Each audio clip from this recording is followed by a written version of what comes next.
జన్మజన్మాంతర పుణ్య విశేషం ఉంటేనే ఈ జన్మలో శివారాధన యందు భస్మధారణ యందు ఆసక్తి కలుగుతుంది. దీనినే పరాశర ఉపపురాణంలో ఈ విధంగా చెప్పబడింది.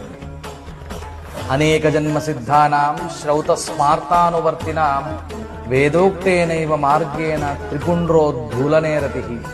అంతేకాకుండా భస్మద్వేషం అనేది పూర్వజన్మార్జిత పాపం ఉంటేనే కలుగుతుంది.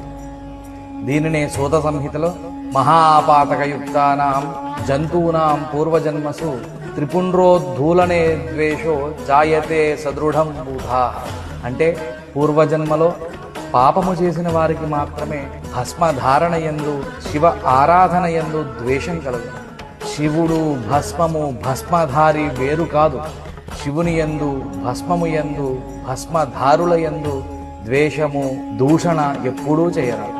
ఇవి మహాపాతకములుగా చెప్పబడ్డాయి.